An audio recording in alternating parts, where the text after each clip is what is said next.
Have you ever written some code that works just fine on your own computer, but then it completely crashes when you push it to a server with a ton of data? Yeah, we've all been there.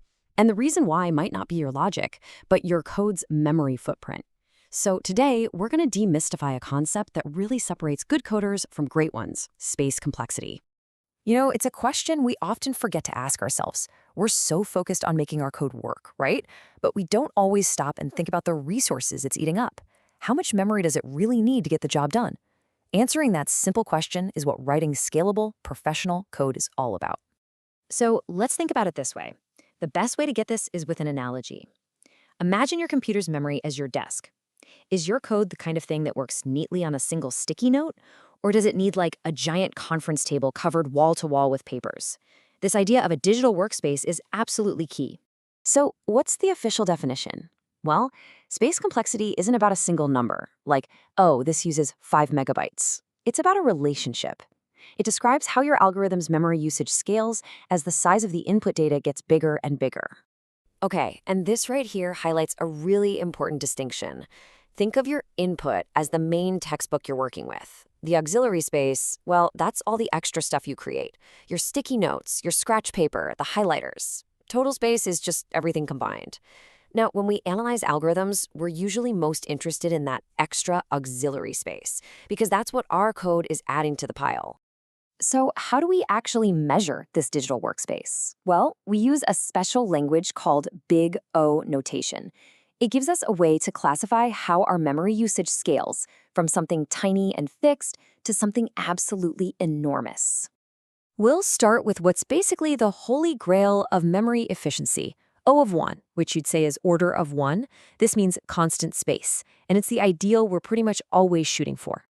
O1 means your algorithm's memory footprint is fixed. It literally doesn't matter if you're processing 10 items or 10 million. The perfect example is summing up a list. You just need one variable to hold the running total, that's your sticky note, and that's it. The memory you need stays constant. It never grows. But let's be real, not every problem can be solved with a fixed amount of memory. Sometimes your memory usage has to grow. The most efficient way for it to grow is logarithmically, or O of log n. This is where algorithms get super clever, especially with huge datasets. Logarithmic space is incredibly powerful. What it means is that even if your input doubles from, say, 1 million to 2 million items, the extra memory you need is just one tiny constant unit more. The secret here is something called divide and conquer. Think of a binary search. You chop the problem in half with every single step. This means the call stack, which is basically the memory of its path, grows very, very slowly. All right, next up is the one you're going to see everywhere. This is the real workhorse of space complexity, O of n, or linear space. With linear space, the relationship is super direct. If your input size doubles, guess what? Your memory usage also doubles. The classic example is just making a copy of an array. To copy n items, you need a new array with, well, n spots. It's a straight one-to-one relationship. And recursion is a perfect example of O(n) space in action. Just look at this factorial function. When it calls itself, each new call is like stacking a new box on top of the last one. That's the call stack. So for an input of n, you end up with a stack of n boxes. Once it hits the bottom, it starts unpacking them one by one. But that stack of boxes, that's your linear memory usage. Okay, now we're starting to get into the danger zone for memory usage. Let's talk about O(n) squared, or quadratic space. This is where memory needs can just explode if you're not careful.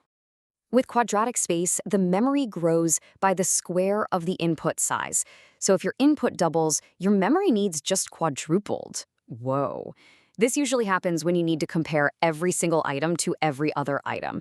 The classic case is creating a 2D grid, like an adjacency matrix for a graph, which needs an n by n grid to map out all the possible connections.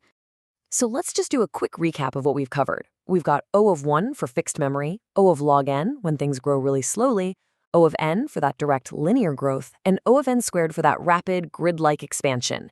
Seeing them all side by side like this really makes the different scaling behaviors click, right?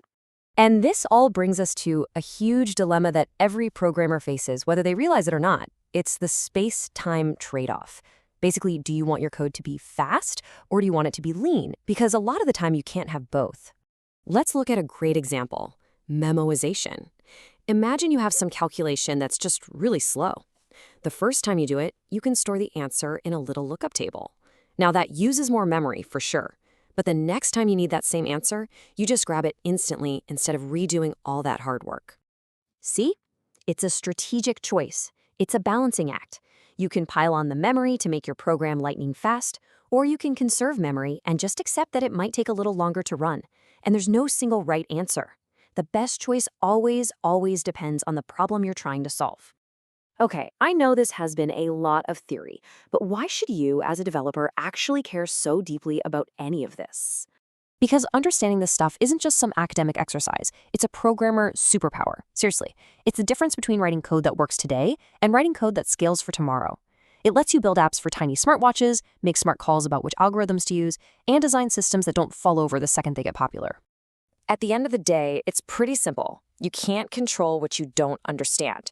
Mastering space complexity is what elevates you from someone who just writes code that works to someone who architects solutions that are elegant, robust, and truly efficient.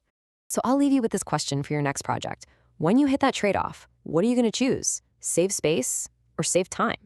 Will you build the nimble sticky note solution or the powerful warehouse? Just thinking about that choice is what's going to make you a better developer. Thanks for digging into this with me.